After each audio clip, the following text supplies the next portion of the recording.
안녕하세요. 최근 기가 막힌 경험을 한 남자입니다. 평소 저희 아버지께서 이곳에 올라오는 사연들을 종종 들으시면서 울고 웃고 하시더라고요. 뭐가 그렇게 재밌길래 매일같이 듣는 건가 궁금해서 저도 몇 번 들어봤었는데 웃긴 사연들부터 시작해서 감동적인 사연들, 화나는 사연들까지 다양한 이야기들이 있더라고요. 저처럼 젊은 사람을 비롯해서 저희 아버지 세대까지 사연을 보내시는 나이대도 다양하고요. 저도 여기에 올라오는 사연처럼 어디에 내놓기 부끄러운 이야기가 하나 있어요. 입 밖으로 내놓기 정말 쪽팔린 일이라 이렇게 익명 뒤에 숨어서 글을 끄적이고 있네요. 저는 어렸을 때부터 조용할 날이 없을 만큼 롤러코스터 같은 삶을 살았어요. 제가 기억도 없을 아주 어릴 때부터 부모 없이 보육원에서 자랐었어요. 하지만 15년 전 제가 중학교일 때 학생이 아닌 선생님한테 괴롭힘을 당하면서 점점 자신감도 잃어가고 학교가 가기 싫어졌었어요. 저를 3년 동안 지독히도 괴롭혔던 선생님은 바로 학생주임 선생님이셨어요. 제가 등교를 함과 동시에 학생주임 선생님의 괴롭힘이 시작됐어요. 이승철, 이리 와봐라. 용모가 왜 이리 불량하냐 너는? 저 넥타이도 잘 매고 명찰도 잘 차고 다니는데요. 머리도 잘났고요. 야, 너는 옷이 아니라 얼굴이 불량이야. 꺼무죽죽 해가지고 씻고 다니긴 하냐? 보육원에 물 안 나와? 나 이래서 부모 없는 게 티가 나는 거야. 좀 씻고 다녀라 자식아. 보육원에 물 나오는데요. 어제 저녁에도 씻었고 오늘 아침에도 씻었어요. 이게 선생님이 말하면 알겠습니다 하면 될 것이지 뭐 그리 말이 많아. 너 보고 있으면 속이 답답하다. 아유, 야, 그냥 교실로 들어가라. 학생 주임 선생님은 이런 식으로 밑도 끝도 없이 보육원에서 지낸다고 무시를 하셨어요. 그리고 학교에서 물건을 잃어버리는 일이 생기면 저부터 의심하기 바쁘셨어요. 저희 반에 한 명이 학급비를 잃어버렸다고 울고 불고 난리도 아니었어요. 지나가던 학생 주임 선생님께서 애우는 소리를 듣고 저희 반으로 들어오더라고요. 자, 동작 그만. 다 자리에 앉아 빨리. 학급비를 잃어버렸다고? 도둑 맞은 거야? 어디에 놔뒀었는데? 가방이나 서랍장 잘 찾아본 거 맞아? 제가 분명히 집에서 나올 때 학급비를 가방 안에 넣고 왔는데 지금 찾아보니까 없어요. 야, 누구야? 누가 친구 학급비 훔쳤어? 이승철, 너 아냐? 선생님, 저 아니에요. 왜 저부터 의심하고 그러세요? 저는 제 자리 근처에도 안 갔어요. 화장실 갈 때 말고 일어난 적도 없는데 제가 어떻게 돈을 훔쳐요? 여기서 너 말고 이런 짓 할 애들이 어딨어? 부모님들한테 다 용돈 받을 텐데 여기서 돈 없는 애 너밖에 없잖아. 매점 가고 싶어서 훔친 거 아니야? 하여튼 부모 없는 애들은 이래서 안 돼. 저 아니라니까요? 저 진짜 아니에요. 제 가방 뒤져보세요. 저 진짜 아니니까요. 학생 주임 선생님은 가방 뒤져보라는 제 말에 제자리로 와서 가방을 뒤집어 올리더니 제 책상 위로 가방을 털더라고요. 제 가방에 있던 짐들이 모두 책상으로 떨어진 그때 다른 반 애가 문을 열고 들어오더니 흰 봉투를 학급비 잃어버린 애한테 건네는 거예요. 야, 너가 방금 빌려준 책에 이거 있더라. 학급비라고 적혀있던데 너가 찾고 있을까봐 발견하자마자 왔어. 중요한 건데 잘 좀 챙겨라. 이게 왜 거기 있지? 아, 맞다. 내가 그냥 가방에 넣으면 구겨질까봐 교과서 안에 넣었었는데 깜빡했네. 진짜 고마워. 안 그래도 찾고 있었거든. 다른 반 친구와 학급비 잃어버린 친구의 대화에 다른 아이들이 일제히 저를 불쌍하다는 듯이 쳐다봤고 학생 주임 선생님은 제게 미안하다는 말도 없이 찾아서 다행이라면서 반을 나가더라고요. 자신의 실수로 이런 사단이 벌어졌는데 그 친구는 제게 미안하다는 말도 하지 않았어요. 그게 당연한 일이었고 이미 너무 익숙해서 묵묵히 가방에 제 물건들을 다시 담았어요. 저는 선생님의 무시로 인해 학교 친구들에게까지도 무시를 당하고 있었거든요. 선생님이든 친구들에게든 무시당하고 따돌림을 당하면서 30년 같은 3년을 보냈어요. 중학교 졸업하면서 다시는 학생 주임 선생님을 보지 않아도 된다는 생각에 너무 좋았어요. 고등학교도 일부러 중학교랑 최대한 멀리 떨어진 곳에 갔어요. 저를 아는 사람이 아무도 없는 고등학교에서 새 출발을 했어요. 친구도 새로 사귀면서 즐거운 학창 시절을 보내고 있을 때였어요. 여느 때처럼 학교에 가서 수업을 듣고 하교를 했는데 보육원 앞에 고급차가 하나 세워져 있더라고요. 또 한 명의 친구가 입양을 가나 혼잣말을 하면서 보육원에 있는 조그만 운동장 같은 마당을 가로질러 가고 있었는데 누군가 제 쪽으로 달려오더니 저를 껴안는 거예요. 승철아, 잘 지냈어? 우리 아들 너무 보고 싶었어. 엄마가 너무 늦었지? 늦게 와서 미안해. 엄마요? 진짜 엄마예요? 저희 엄마 맞아요? 왜 이제 왔어요? 저 왜 보육원에 버린 거예요? 왜 그린 거예요, 왜? 엄마가 미안해. 엄마도 잃어버린 줄 알았다가 얼마 전에 너가 여기 있다는 걸 알았어. 우리가 형편이 좋지 못했거든. 그래서 할머니가 우리 힘들까봐 보육원에 널 맡기셨던 것 같아. 할머니께서 죽기 전에 너가 여기 있을 거라고 말해주더라고. 승철아, 우리가 정말 미안해. 더 일찍 찾아왔어야 했는데 이제야 찾아와서 너무 미안해. 날마다 부모님을 원망했어요. 왜 나를 여기에 버렸을까? 왜 나를 데리러 오지 않으실까? 그래도 지금이라도 와주셨으니 됐어요. 저를 다시 찾아주셔서 감사해요. 알고 보니 아직 걸음마도 떼지 못한 저를 보육원에 버리신 건 친할머니셨어요. 당시 부모님은 찢어지게 가난했었는데 저까지 보살필 돈이 없으셨던 거예요. 그래서 친할머니께서 잃어버렸다고 거짓말치고 저를 보육원 앞에 놓고 가신 거죠. 지금은 사업으로 성공을 해서 집안 형편이 좋아졌고 할머니께서 유언으로 제가 있는 곳을 알려줘서 장례식 마치자마자 바로 달려왔다고 하시더라고요. 저는 할머니께서 저를 버렸다는 걸 둘째치고 다시 부모님께서 저를 찾아왔다는 기쁨에 눈물이 났어요. 그동안 부모님 없다고 무시받으며 살았었는데 더 이상 무시받지 않아도 된다는 생각부터 들었거든요. 저희 부모님은 먹고 사느라 바빠서 저 말고 다른 아이를 낳지 않았어요. 자식이라곤 저 혼자였고 보육원에 보낸 미안함 때문에 하고 싶은 거 다 해주시려고 하셨어요. 승철이 꿈이 뭐야? 하고 싶은 거 없어? 고등학교 졸업도 얼마 안 남았잖아. 지금부터 졸업하면 뭐 할지 생각해봐야 할 때 아닌가? 딱히 하고 싶은 건 없어요. 그래도 굳이 생각해보자면 미술을 배워보고 싶긴 해요. 학교에서 말곤 배워본 적이 없는데 선생님이 제 그림 보시더니 미술 쪽으로 가보는 게 어떠냐고 하시더라고요. 그래? 우리 아들 그림 잘 그리나 보네. 미술 한번 배워볼래? 한국에서도 배워도 되지만 엄마는 프랑스 쪽으로 추천해주고 싶은데 프랑스에서 대학도 다니고 말이야. 저는 좋아요. 저 아직 해외 한 번도 안 가봤는데 괜찮을까요? 프랑스 가더라도 말이 통해야 공부도 하고 일상생활을 할 수 있잖아요. 남은 기간 동안 열심히 배우면 되지. 그리고 가서 부딪혀보면 자연스럽게 늘게 되어 있어. 그래도 너 영어는 어느 정도 하잖아. 거기 사람들도 영어로 하면 알아들을걸? 그래도 영어랑 프랑스어는 다르죠. 프랑스어를 가면 프랑스어를 쓰는 게 예의죠. 그럼 가기 전에 프랑스어 배우자. 엄마가 당장 학원 등록해줄게.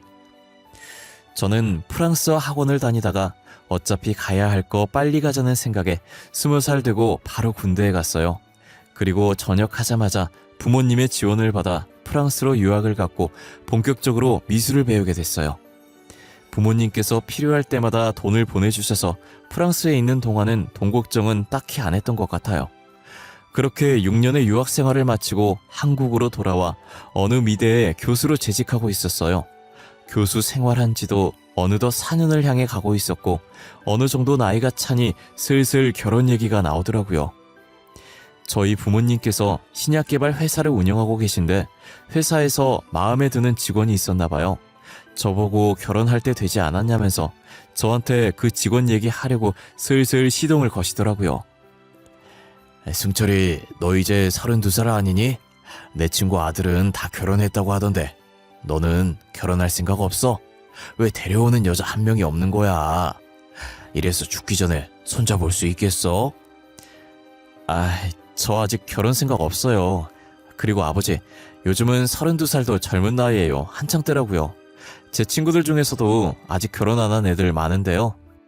저희 세대랑 아버지 세대랑 달라요. 아이, 그래도 일찍 결혼해서 빨리 애 키워놓고 노년 편하게 놀고 먹는 게 낫지 않겠어? 지금 니네 아버지 너한테 소개해줄 여자 있어서 저러시는 거야. 너 지금 결혼할 사람 없으면 소개 한번 받아봐. 엄마도 봤는데 사람이 참 괜찮더라. 아빠 회사 직원이야. 그래요? 얼마나 괜찮은 사람이길래 회사 직원을 저한테 소개시켜주려고 하시는 거예요? 의대 졸업해서 우리 회사 팀장으로 일하고 있는데 일도 열심히 잘하고 능력도 좋아서 초고속 승진한 직원이거든. 우리가 1년 전부터 눈여겨보고 있는 직원인데 한번 만나봐 봐라, 응? 저는 당시 결혼할 생각이 없었는데 부모님 회사에 팀장으로 일하고 있는 직원분을 소개받게 됐어요. 저도 직접 만나보니 저희 부모님이 왜 이렇게까지 며느리로 들이려고 하는지 알겠더라고요. 아무래도 자신이 일하는 회사 대표의 아들을 소개받으니 어색한지 손을 가만히 있지 못했었는데 제가 회사 다닐만 하냐고 하자 눈을 엄청 반짝이는 거예요. 자신의 일에 대해 자부심이 있고 누구보다도 만족하는 사람 같아 보였어요. 그런 열정적인 모습이 너무 의외였고 매력적이더라고요. 역시 부모님도 괜한 사람을 소개시켜주지 않았다고 몇 번 더 만나보기로 했어요. 그러다 연애를 시작하게 됐고 평생을 함께하자며 결혼을 약속하게 되었습니다. 처음 처가에 인사드리러 갔을 때 장인어른이 바빠서 장모님밖에 못 봤었거든요. 그 뒤로도 장인어른을 볼 기회가 없어서 못 보다가 상견례 날 처음 보게 되었어요. 제가 부모님을 모시고 상견례장에 들어섰는데 어렸을 때 저를 괴롭혔던 학생 주임 선생님이 아내 옆에 앉아있는 거예요. 저는 놀라서 순간 흠칫했고 장인어른도 저를 알아보고 놀라더라고요. 학생 주임 선생님? 선생님이 여기에 왜 계신 거예요? 언제적 학생 주임이냐? 나 이제 교감이야. 교감된 지 벌써 5년이 지났다 임마. 근데 너야말로 여긴 어쩐 일이냐? 설마. 에이, 아니지. 너가 우리 딸 신랑 될 사람이야? 그렇긴 한데 설마 선생님이 지 아버지이세요? 그래, 내가 지 아비 되는 사람이다. 아니, 어째 이런 일이 다 있지? 너 부모님 안 계신 거 아니었어? 중학생 땐 보육원에서 지냈었잖아. 선생님이야말로 언제적 얘기를 하시는 거예요. 저 부모님 다시 찾은 지가 언젠데요. 아, 그러냐? 야, 잘 됐네. 진짜 잘 됐다. 축하해. 여기서 이렇게 만나니까 느낌 이상하다, 야. 이제 사위랑 장인들 사이인데 우리 지난 날은 다 잊고 잘 살아보자. 철없는 우리 딸 잘 부탁한다. 비록 저한테 막했던 선생님이었지만 자기 딸은 많이 아끼는 듯 했어요. 솔직히 저를 괴롭혔던 선생님이 제 장인어른이 된다는 게 마음에 안 들긴 했지만 좋은 날 망칠 수 없으니 그냥 넘겼어요. 제가 여자친구랑 결혼하는 거지 장인어른이랑 결혼할 게 아니잖아요. 옛날 일 계속 잡고 있는 것도 속 좁은 사람처럼 보일 것 같아서 아무렇지 않게 대했던 것 같아요. 다행히 상견례는 화기애애한 분위기로 끝이 났고 결혼 준비도 속전속결로 진행됐어요. 제가 분가를 해서 살기도 했고 장인어른 학교가 지방에 있어서 주말에만 서울로 올라오셔서 마주칠 일이 잘 없다는 게 그나마 다행이었어요. 저는 이대로 가족 행사 때 말곤 장인어른을 볼 일이 없을 줄 알았어요. 하지만 결혼을 하고 몇 달 뒤 장인어른이 교수실에 찾아와서 제게 여자를 소개시켜주는 거예요. 그것도 아내에게 절대 말하지 말라고 하면서 말이에요. 아, 이서방, 바쁜가? 내가 자네한테 소개시켜줄 사람이 있는데 말이야.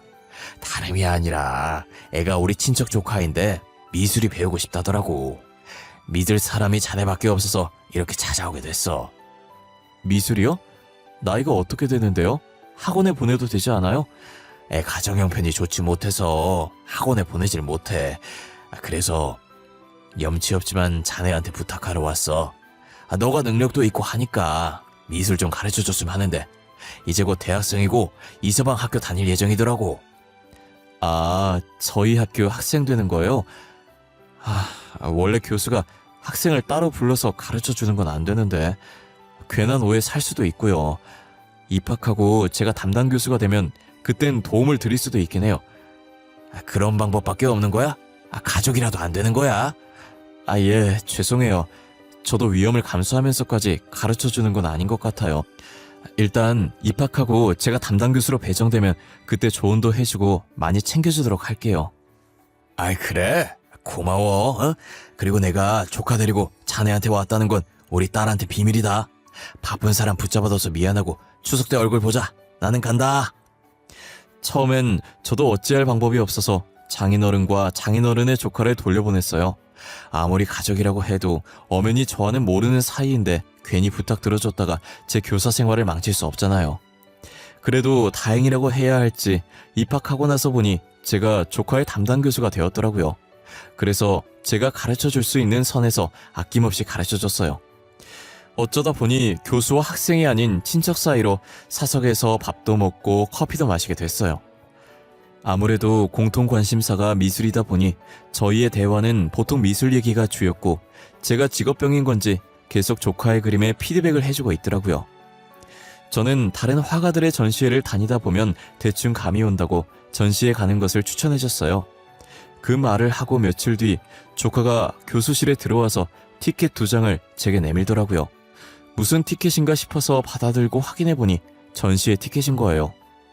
전시회 티켓? 이걸 왜 나한테 줘? 아, 내가 전시회 다니면 좋다고 해서 예매한 거야? 잘했어. 친구들이랑 전시회 보다 보면 앞으로 어떻게 해야 할지 감이 올 거야. 아니요, 저 교수님이랑 보려고요. 교수님도 모든 화가의 그림을 다 보진 않았을 거 아니에요. 저분 그림 보신 적 있으세요? 없으시죠? 그러니까 저랑 같이 보러 가요. 아, 이분 그림 본 적 없긴 하지. 아, 그래 뭐 나도 요즘 새로운 그림법 연구하려는데 잘 됐네. 요즘 트렌드는 어떤지도 좀 확인할 겸 같이 가자. 전시회 몇 년 만에 보는 건지 모르겠네. 저는 조카가 준 티켓을 받아들고 같이 전시회장으로 향했어요. 5년 만에 전시회에 가봤는데 확실히 트렌드가 많이 바뀌어 있더라고요. 저는 정말 전시회 가서 딴 생각 안 하고 어떤 기법으로 그림을 그려볼까 하는 생각만 했던 것 같아요. 그날도 조카랑 그림 얘기만 엄청나게 한 것 같아요. 그렇게 전시회를 다 보고 집으로 돌아오니 아내가 씩씩거리면서 제 쪽으로 오더라고요. 그러더니 손에 들고 있는 사진을 제 얼굴에 던지는 거예요. 이 기집애 누구야? 당신 옆에 붙어있는 불려시 같은 애 누구냐고! 아니, 당신이 이 사진을 왜 들고 있어? 표정은 또 왜 그래? 그런 거 아니야. 당신이 생각하는 그런 거 아니야, 진짜. 당신, 나 못 믿어? 떡하니 이렇게 여자랑 다정하게 사진이 찍혔는데 내가 당신을 어떻게 믿어? 괜히 찔려서 이러는 거 보니까 진짜 이 기집애랑 뭐가 있긴 한가 보네. 결혼한 지 얼마나 됐다고 벌써 바람질이야? 당신 이런 사람이었어? 그래? 아이 진짜 아니야. 당신이 오해하고 있는 거야. 절대 바람 같은 거 안 폈어. 나 진짜 맹세할 수 있어. 도대체 어디서 이런 사진을 받은 거야? 내 대학 동기가 전시회 갔다가 네 얼굴 보고 내 남편인 것 같다면서 찍어 보내줬다. 왜?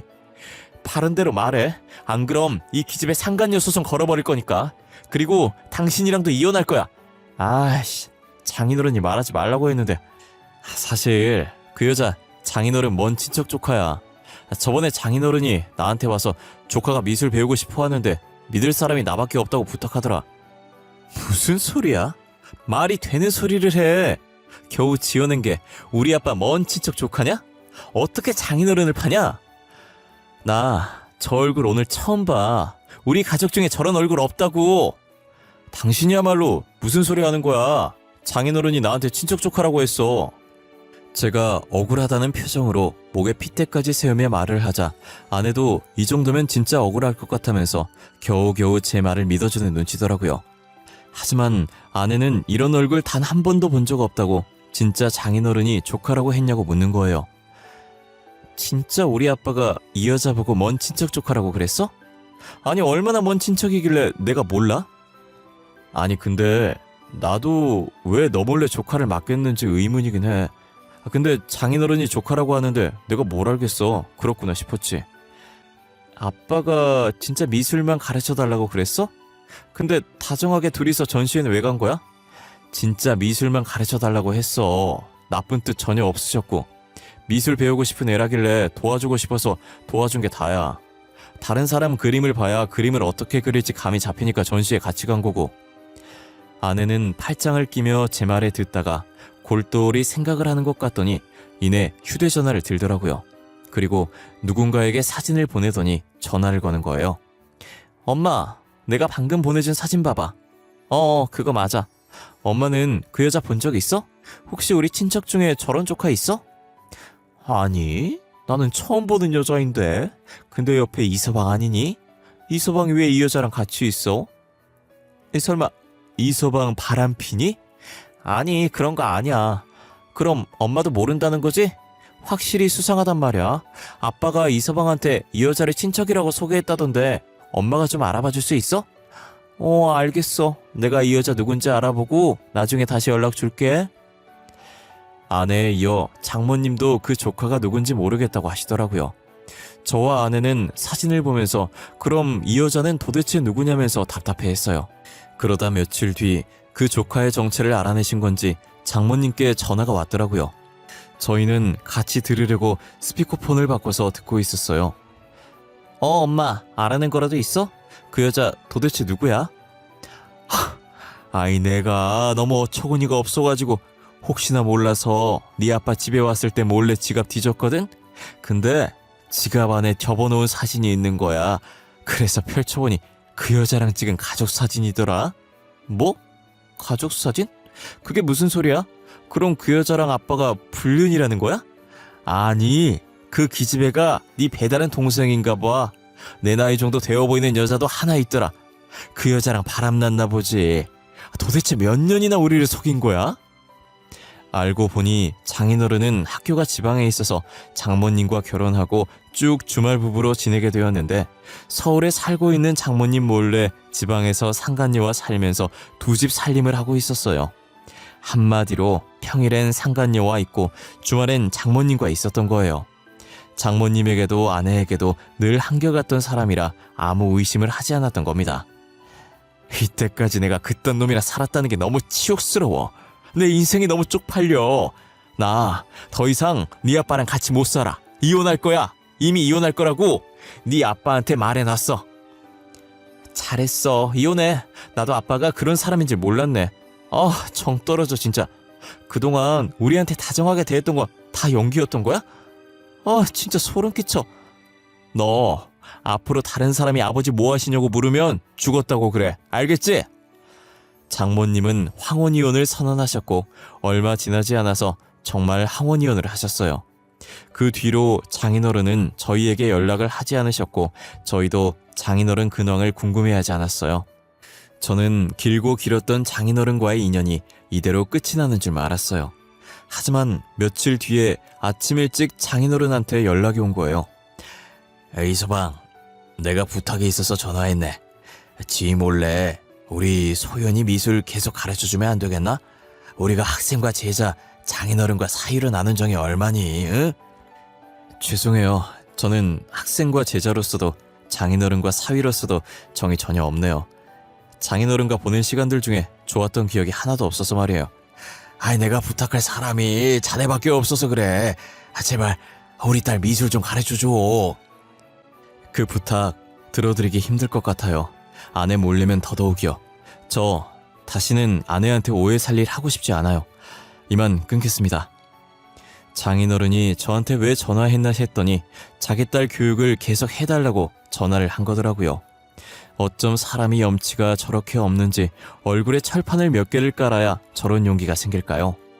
제가 장인어른과 무슨 정을 나눴다고 학창시절 얘기를 꺼내는지 모르겠어요.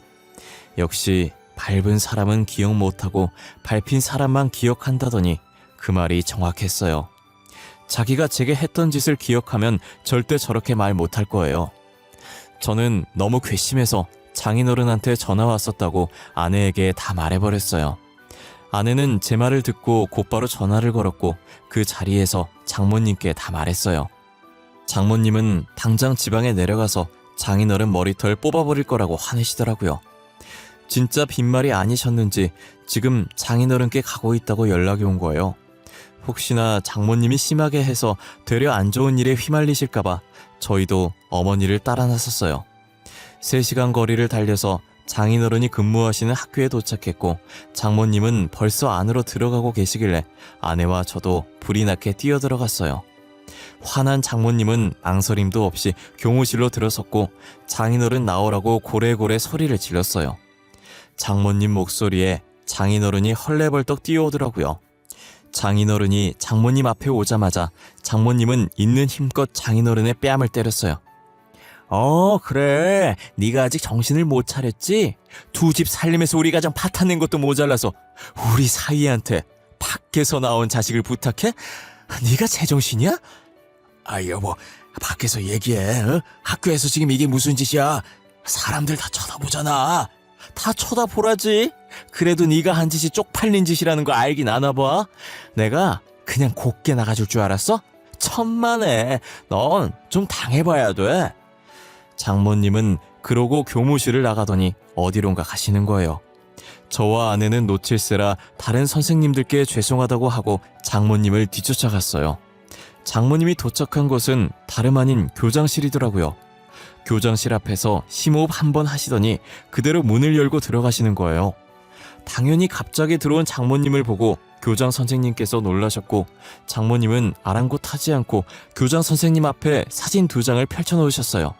그리고 주머니에서 종이 하나를 더 꺼내더니 같이 펼쳐놓는 거예요. 무례하게 말도 없이 들어와서 사진 2장이랑 가족관계 증명서 내미는 건 무슨 경우입니까? 잠시만, 이거 저희 교감 선생님 아닌가요? 이것도 교감 선생님. 이게 뭔가요? 안녕하세요, 교장 선생님.